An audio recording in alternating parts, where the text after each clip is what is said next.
Welcome to Guitar Gavel, a place for people who love guitars. These are conversations with musicians, guitar enthusiasts, techs, and collectors about their guitar journey and their love of the instrument. Thanks for tuning in. Please hit the subscribe button, share with your friends, and be sure to sign up for our twice weekly newsletter at guitargavel.com.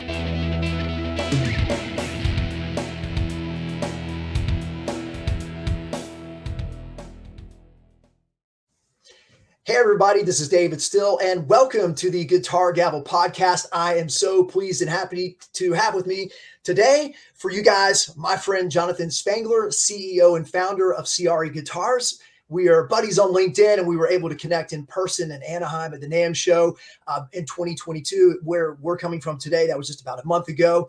Jonathan, thank you for being a guest. I can't wait to hear and learn more about Ciari. Thanks so much for your time, man. Thank you for the invitation. It was wonderful to meet you in Anaheim, and good things come from LinkedIn. Real people. I'll tell you what, behind the profiles, right? It's so amazing. So we are bumping into a hard stop, and I spent like way too much time offline before with Jonathan. We were having a blast. We're like, man, if we're going to record, we got to go. So I'm going to shut up and I'm going to let him do it. Two points of interest before we go there. One is everyone that's watching and listening, thank you for your time. It's your number one asset. So thanks for taking time out of your day to watch. This is going to run about 40 minutes. So jam with us for the entire 40. It's going to be enlightening. Also, as we were joking beforehand, always forget this, not that it matters. I'm in Studio B, the generic mother-in-law suite at the top of my house as we're recording during business hours. So I had to bail out of my wife's office, or our shared office. So there we go. Finally worked that in. Jonathan, tell us kind of, before we get into the concept and the background of Ciari, tell us about your guitar journey, when you started playing, who the influences were, what were some of your favorite guitars before the Ascender, and I'll let you take it away, man. Sure. Well, great question, and happy to address. I mean, my I'll say my stringed instrument journey actually started when I was a kid with the ukulele. And my dad and I, we used to sail a lot. And when I say sail a lot, I'm talking, I probably have over 20,000 blue water miles with my dad. Like, we sailed from Lake Superior to South America to Europe to, all points in the Caribbean and stuff like that. And so suffice it to say, I spent a lot of time, with the ukulele, growing up, and frankly, it wasn't until law school where I transitioned over to the guitar, and that was an effort to keep me sane in the midst of just like this blitz of lack of balance and craziness in that particular chapter of my life. So that was that's when I transitioned over to from 4 to 6, right? And then after that, slowly, got the itch to, participate in bands and so forth. And I don't know if I shared this with you at the NAMM show, but, one of the reasons that I ended up inventing the Ascender, which we'll get to in a minute, is because I was tapped to be the Paul Schaefer, of the company band when I was chief patent counsel at a company here in San Diego that focused on medical devices, and had to travel a ton for my work. Needed to practice because, it's not like I'm a professional musician. And so that's when the journey of guitars intersected with the pain and suffering of traveling with a guitar. And that's what led to the Ascender. How about that? And really, if we take that from the sailboat days as a kid, I mean, you can back the story all the way up to there, because clearly maybe a full-size guitar there were humidity issues, there were packaging issues, on the boat as well. So ever since you were knee-high to a grasshopper, man, it's been in your DNA. Folding right. Guitar. Yes. Yeah, with body sailing songs. Yeah, I've got them lined up.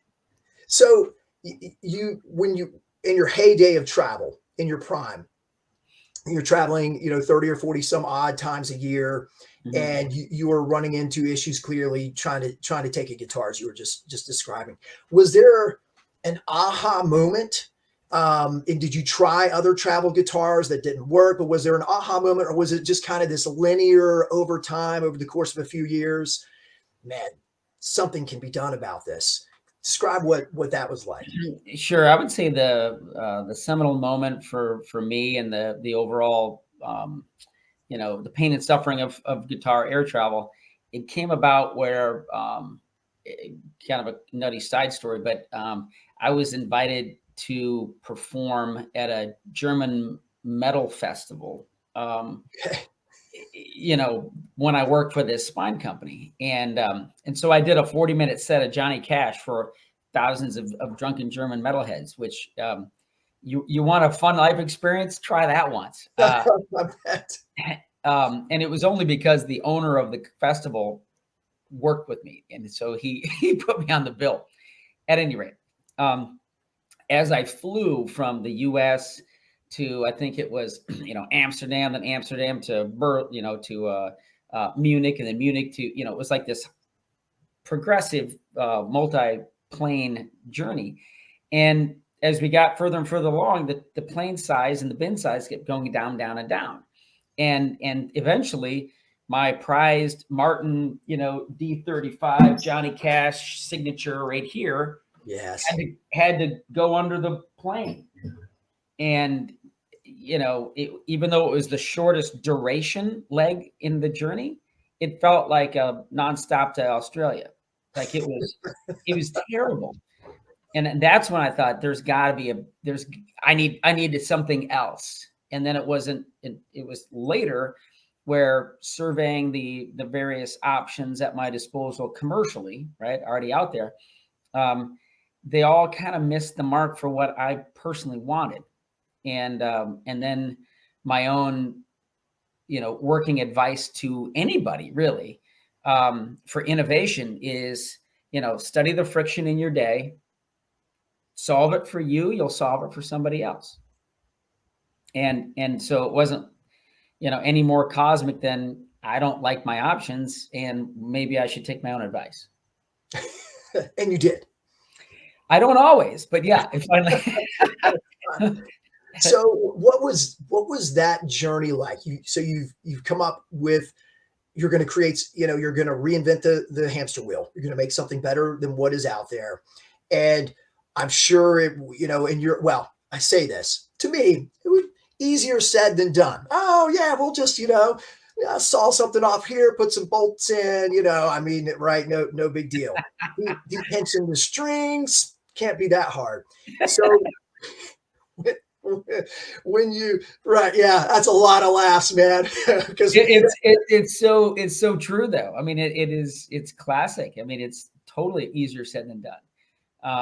And if you looked at our first patent, I probably included 10 different embodiments. I mean, I had the most fantastical, like I need a magic wand to make this stuff, right? Yeah. Telescoping necks and inflatable, like nuts, right? And there was one of the, of all the embodiments that had the essence and the kernel of what is now commercially available.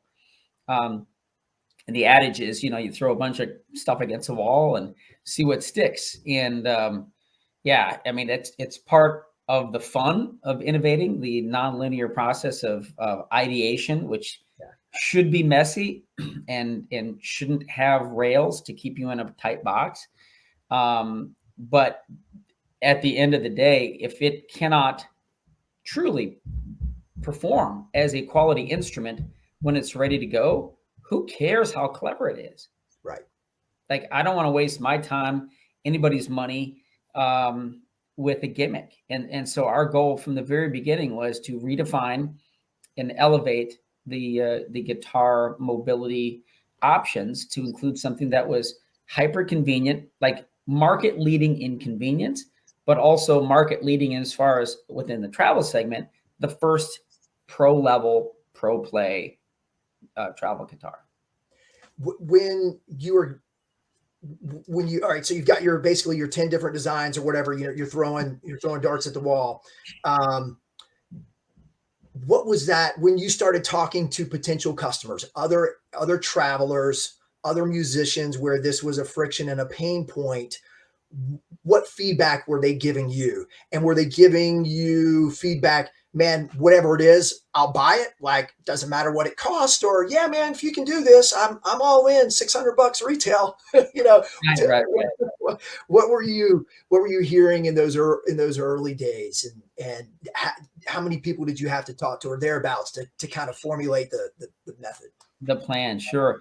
So I think that I'll segment it into a couple different ways. So first and foremost, when I raise, you have to ask yourself, is there an actual problem, right? Or and if there's a problem, how prevalent is it? So that if you're chasing a market where it's like you and 6 other people, all right, you might want to, save your time and and the opportunity cost. But people, I think folks who play guitar, they get it, right? The struggle is real, and some never really articulated it. Some never even dared to bring their guitar with them because they assumed it would be terrible. Those who did travel with it found out firsthand, either with the progressive gauntlet that you go through, of the creeping anxiety that happens right when you're coming through, and is someone going to make you check it at the gate, or I'm sorry, out of the baggage.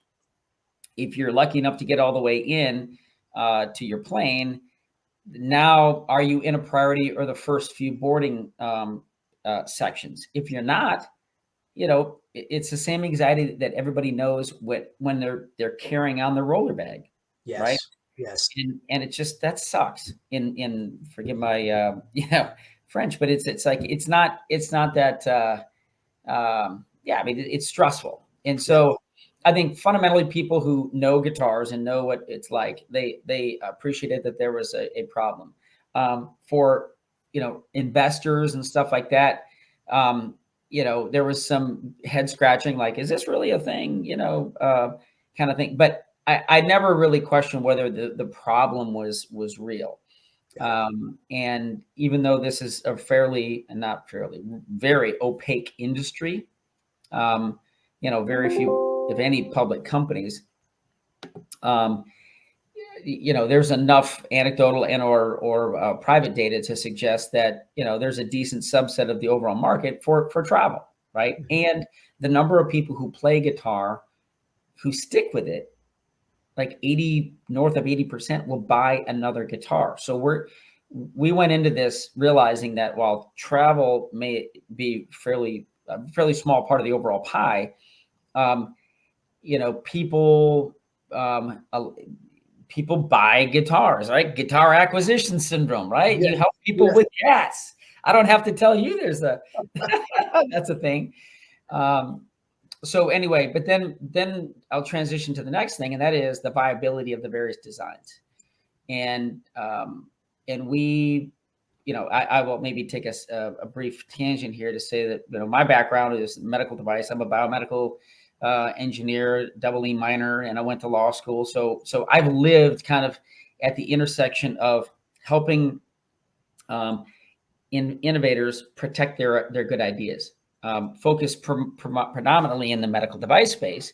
But there's a certain, if you will, playbook for people who innovate in the medical device space. And it involves being market driven, meaning, truly listening to people and what potential customers may have to say, which is, part of your question. And then, versus engineering in a vacuum and then walking out and saying, ta-da, and then you may have completely missed the mark, right? And so we were very much of the former as far as our overall principle. And then another classic, page from the medical device innovation playbook is to surround yourself with super smart people, right? So I went on a very, very active hunt for an advisory board that would make me, a lot smarter and minimize the number of, head pounding against the wall incidents that I'm subjecting myself to.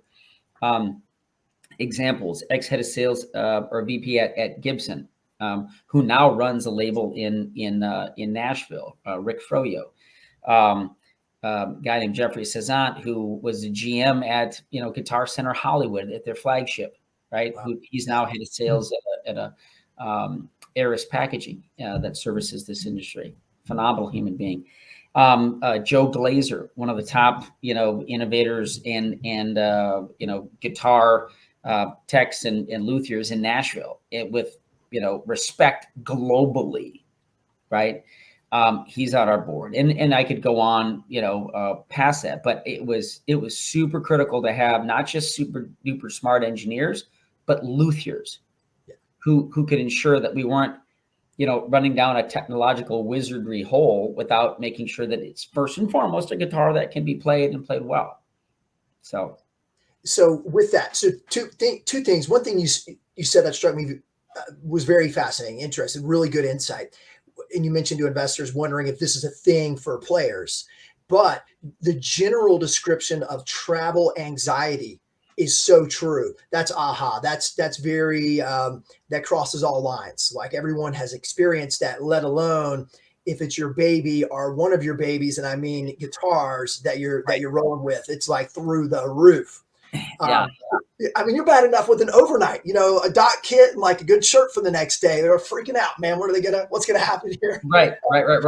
Well, yeah. No, go ahead. Well, I was just going to say what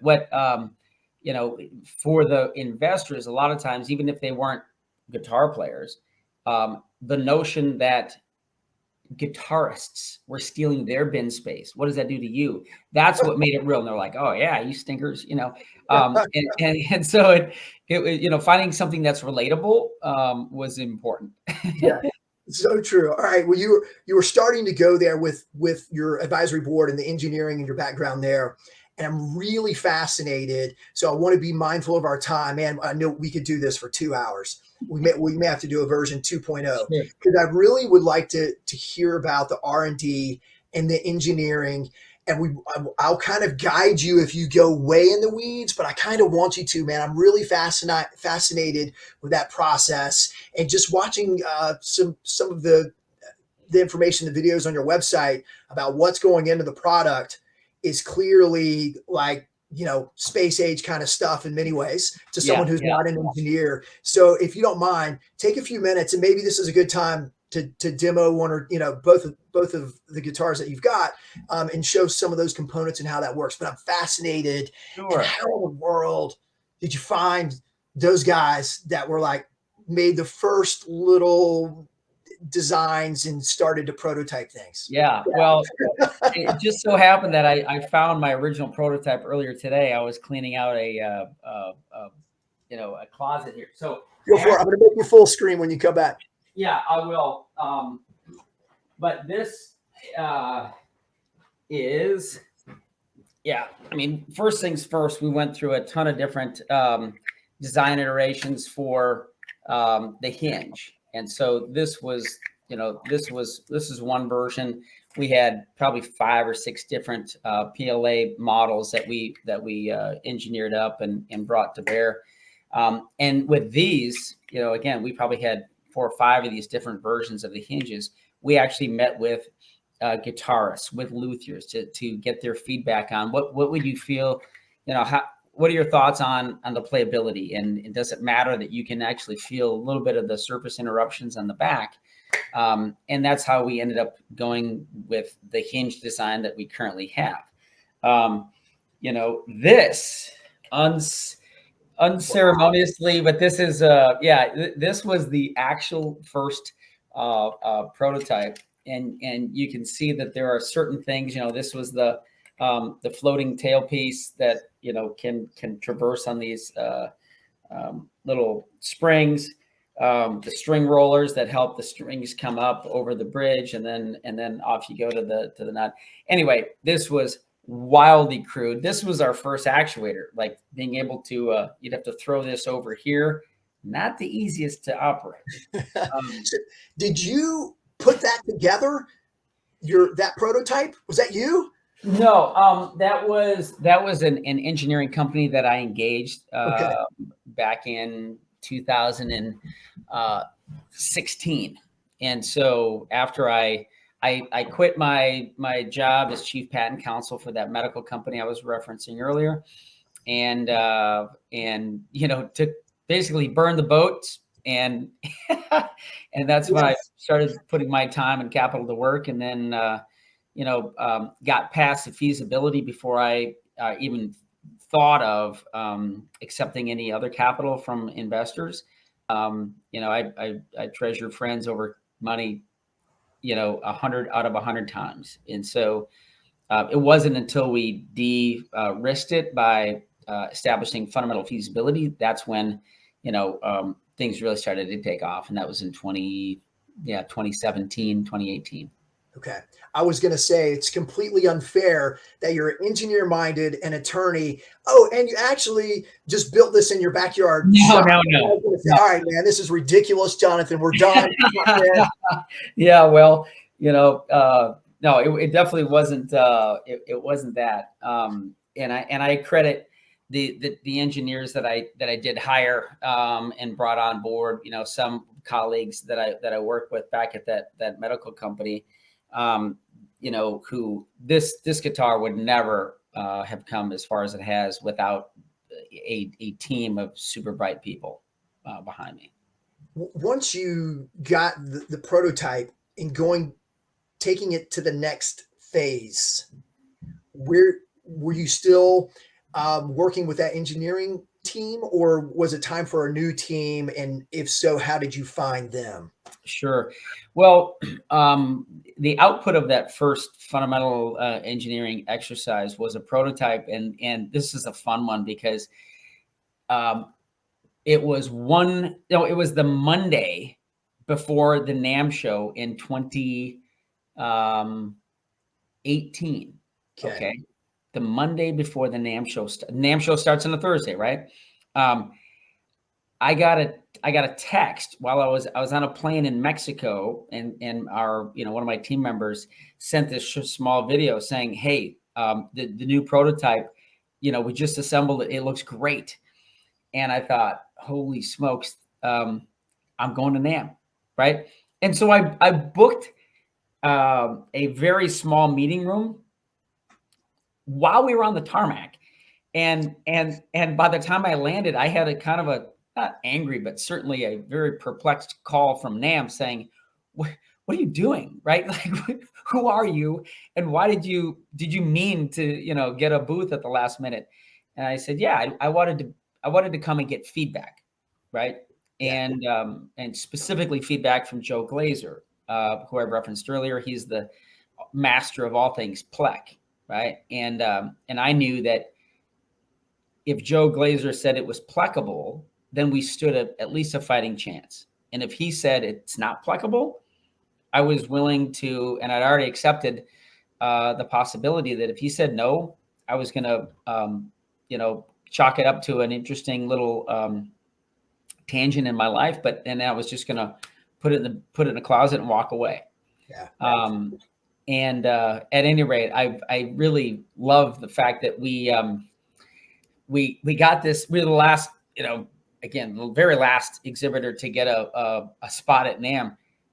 They put us. It looked like an outhouse. All right, like it was tiny, this little one room, nothing, and it was next to the bathroom in Hall E. Like it was the worst of worst spots you could ever imagine.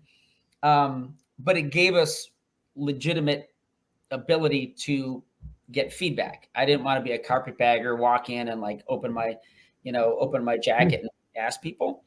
And then a year later, I'm proud to say we were in Media Day and we were up in Hall D, and got covered by USA Today and all the guitar media. So it was a really fun 18 to 19, but that's kind of one of my fun stories of being situationally adaptable at the last minute to try to get in there and get feedback.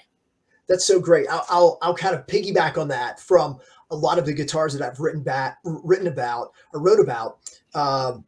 and small guys. Dean Zielinski really comes to mind, and he's an example of multiple handfuls of guys that this has happened to. Literally, like the paint's drying on their 3 prototype guitars, and they're like laying them carefully in a van to drive for 2 days to start their brand. And your story's kind of similar, man. It's great. Well, and we had many, geez Louise, at Summer NAMM, I was staying at a friend's house in Nashville, and he had his 2 sons and my friend. We pulled an all-nighter putting guitars together before Summer NAMM of 18. Nice. And to this day, I credit them with, you know, burning the midnight oil with me. Help make it happen. But yeah, those are fun stories. Well, I will, I'm going to show you quickly the, I'll start with the custom, which is, this is the first version. This is the one that we launched in, it was July of 19. And you'll see it's a normal look, feel, play, 24 3/4 inch scale. This one has quilted maple, you know, looks pretty normal. Body, this one has a tip of the hat to the Telly, tip of the hat to the Les Paul, but we didn't want it to be, you know, kind of like a knockoff of something else. It was intended to be familiar, and not too familiar, but familiar. And then the real magic happens when I throw the lever, you know, the strings detension, and now it fits, you know, now it's 18.5 inches. The half is because of the strap button here. You know, it's 18 just by itself. And now in this state, you know, it fits into a backpack that has a quilted gig bag inside, and it fits under the seat in front of you during air travel, which is the most discriminating, challenging environment. When you want to play again, just throw this lever, and we've got, you know, we're right back at it, and it's never more than a half step out of tune.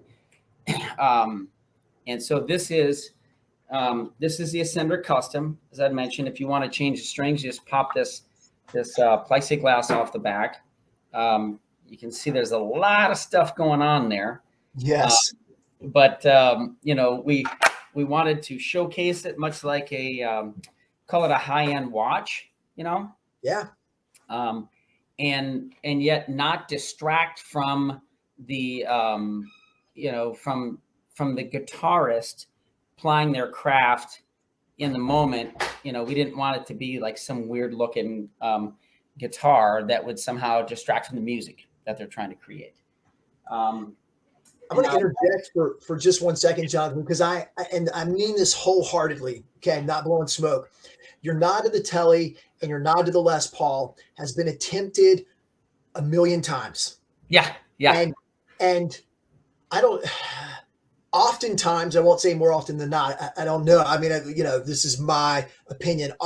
Often, it doesn't work out. You pulled it off, but with something that is still truly original and not over the top and weird. Just kind of hats off, and I mean that again wholeheartedly. I don't know how you did it, because everyone's been trying since the 50s, man. And you did, and it's out there other places, but not everyone is so successful. So very, very well done. Well, and I also, you know, as an intellectual property lawyer, right? I mean, I also want to respect the intellectual property of others, which you know, believe it or not, I read every pleading and every expert report of the lawsuit between, you know, between Gibson and PRS, you know, just to make sure that I wasn't stepping on Gibson's toes. It's the last thing I want to do is run afoul of such an iconic and respected company.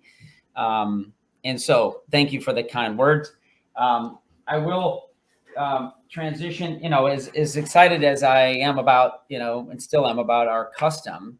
And that one starts at around $3,000 and goes up. I think our most expensive version is around $4,800 with fanciful, you know, like the quilted maple veneers, things of that nature. It's worth pointing out that we have independent tone, volume, and coil tap on the electronics package of the custom. And so you can really, you know, it's a workhorse, a lot of tonal variety and versatility with that guitar. And then this is a folded version of what we call the Ascender Standard. You'll note that this has a slightly different body style. We're excited to say this was designed in Nashville. Joe Glazer, Nick Drushel, who's one of Joe's top lieutenants, they helped design this, as well as some other industry greats. But this one has a slightly different mechanism. That is, it's not that side lever as was the case with our custom. Now, this one, has Seymour Duncan 59s, just like that one.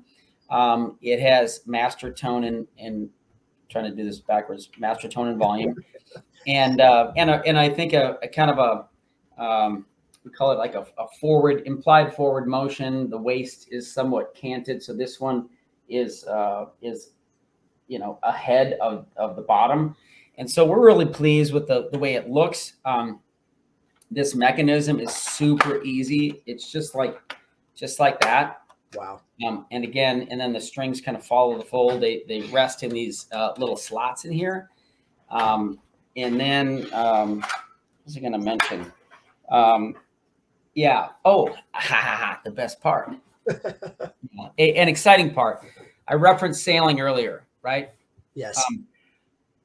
The headstock of our new guitar, the Ascender Standard, has at the very top a wave. And this is, frankly, it's a tip of the hat to my dad who recently passed. It's a tip of the hat to the fact that we are a San Diego-based company. And even Bob Taylor, when I explained this to him at the NAMM show, he really loved what we're doing there, because it's hard to find something distinctive. And for us, it's not only distinctive and I think beautiful, it's meaningful. Yeah.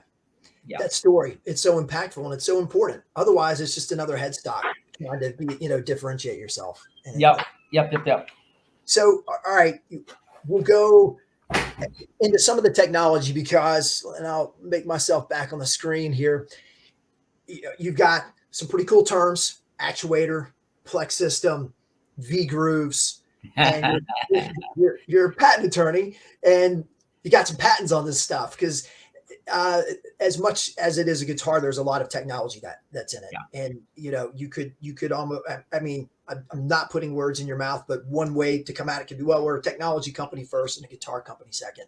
I'm not saying that's what you said, but there's that much tech in it. So can you talk briefly about the patents that you hold, what they are for, and is there anything else in the works along those lines, or do you feel like you're kind of in a good spot R&D wise for a little while? Sure. Well, as far as our portfolio goes, I think we've got 6 issued U.S. patents. We've got another 8 applications pending, different families, frankly. And by families, I mean different sets of subject matter that may spawn multiple patents per family.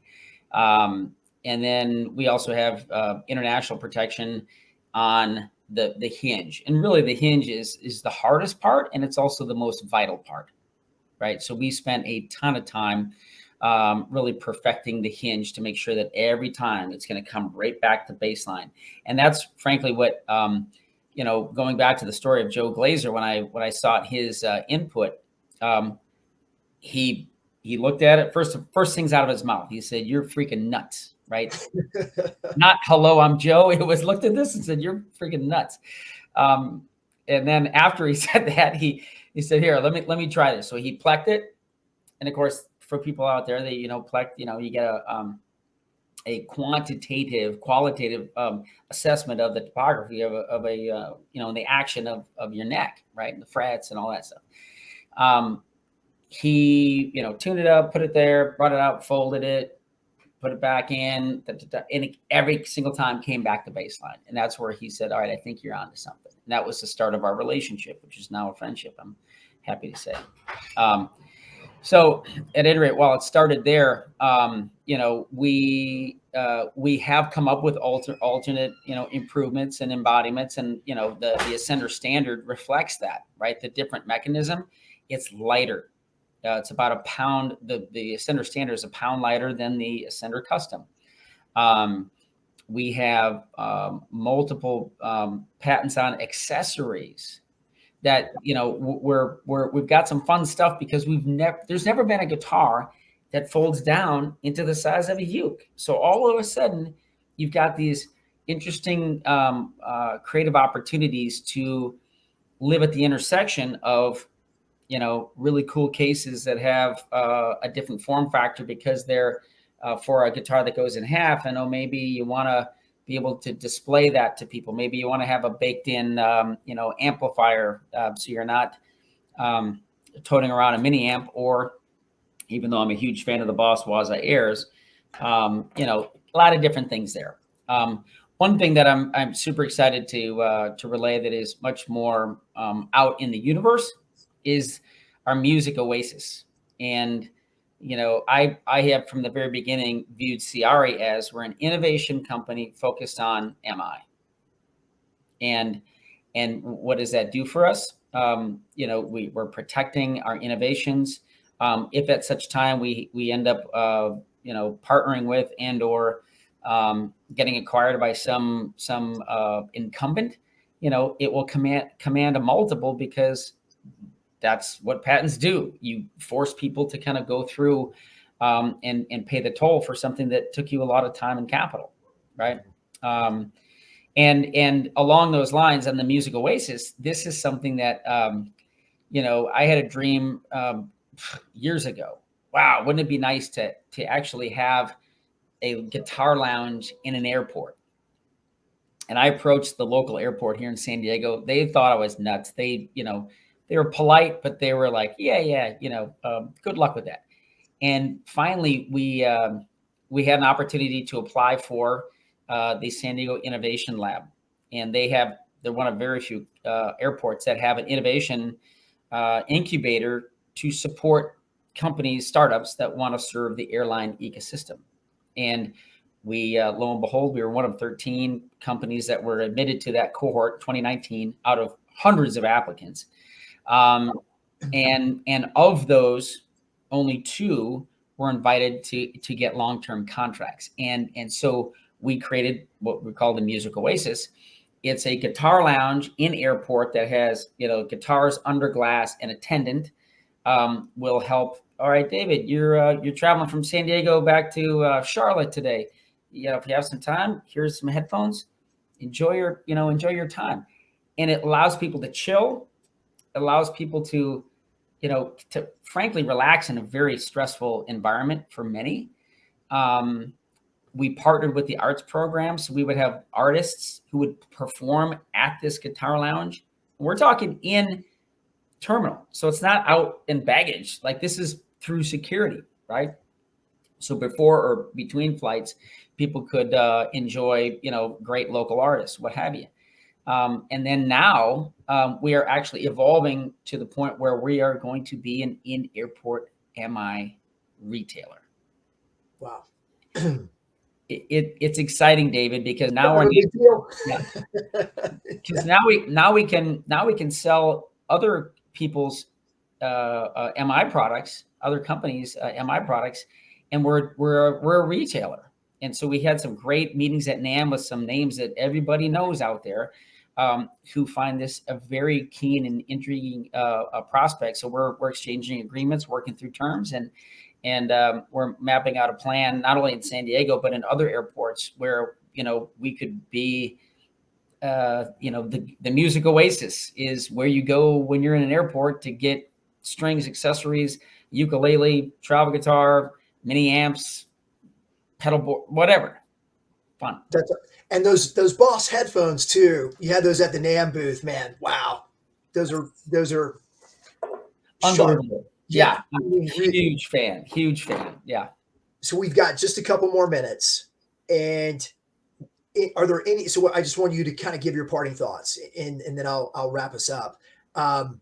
Any other guitar models in the works? What's next? I know you're going to focus on the kiosks, certainly putting a lot of energy there, but what do you see kind of happening if you were willing it, how you wanted it to go for Ciari? Yes, I'll dust off that magic wand again. Yeah, me too. Well, so we're working on a carbon fiber acoustic that we're very excited about. That'll have yet even lower price point. I don't know if I mentioned, but the price point on the Ascender Standard is $1,800, MAP $1,799. The Ascender Custom was $3,000 and up. And so now we're going to come in below that $1,800 for carbon fiber acoustic, and yet the same level of convenience, the same level of playability. And we're working with some really talented groups out there on that. So I'm super excited. I've had a call, from many an angry bass player. Yes, they're a loud group. Oh my gosh, yeah, passionate and beautiful. I love, we're all part of the family. But it started with Sinbad the comedian. He emailed me saying, "Hey, I love your guitars. They're a spiritual experience, but you got to make me a bass. Sign Sinbad." And I thought, "Dear Sinbad, how do you?" Yeah, it's like, "Yeah, I'm Sinbad." So anyway, Sinbad. Heck, even Robert Cool from Kool and the Gang. Kool and the Gang played our guitars, for the 4th of July party here in San Diego just 2 days ago, and you get the namesake of Kool in the band saying, "Hey, listen, I like the fact that 2 of my guitarists, my lead vocalist and my lead guitarist, have Ciari guitars. Where's that bass?" And I thought, I've died and gone to heaven. It's so fun. Yeah, so you're like, dang, all right, we have to build this. Yes, sir. You read away. Yeah. It's going to cost you, but it's coming. You get the prototype. Yeah, all right. So we've got just 1 or 2 more minutes. Who was? Do you recall who bought the first Ciari? I say, do you recall, or who? Oh, I know. Yeah, for sure, 100%. It's my co-founder, Brian Cornwall, Dr. Brian Cornwall, and he helped me found Ciari. He was really the impetus to get it, off of the patent, form into actual, getting a business plan and so forth. He has purchased the very first custom, and he also has possession of the very first standard. So, and he's already put his hat, the name, ring for first carbon fiber and bass. He's a first mover. That's so great, and rightfully so. So that's wonderful that was there. Listen, we've bumped up to the end of our time, so I want to keep you on your schedule. I want to say what's fascinating, a quick 10-second synopsis in hearing you describe the story of Ciari, which, by the way, we'll have to ask, where does the name come from? But hold that thought. Doing your homework, doing the right thing, clearly being a good guy, and cultivating the relationships and just doing good has paid off. And it's just evident in the 41 minutes that we've got to record. And that's really neat to see the good guy win. Are winning so far. You're going to win all the way. So I wanted to float that to you. Yes. And then should have opened with this. Give us the backdrop on the name. Ciari is basically an arbitrary name. Cirrus for sky, the wispy clouds and the high sky, and aria for melody. So we bring music to the air. That's oh man, that's great. That's so good, dude. Jonathan, listen, thank you so much for your time, my friend. This has been a blast. I hate we've got to cut it, but we'll save room for when the next models come out and when there's kiosks popping up everywhere. We'll do round 2. Right. Everyone that's made it this far, thanks for your time, for listening. Can't thank you enough, man. Thank you very, very much. Can't thank you enough. And to all the viewers out there, thanks for the courtesy of your time. And if you have any questions, reach out. I'm on LinkedIn and www.ciariguitars.com. That's right. And great social outputs, man. Y'all are all over the place and do a wonderful job with getting the message out and your marketing on those ends so everybody can find you. Thanks, everyone, for listening. Jonathan, hang on 1 second as we close things out, and we will see everyone next time. Thanks for tuning in to the Guitar Gavel podcast, and a special thanks to Steve Kuykendall for composing this music and being such the great guy and friend that you are. As a reminder, hit the subscribe button and sign up for our twice weekly newsletter at guitargavel.com.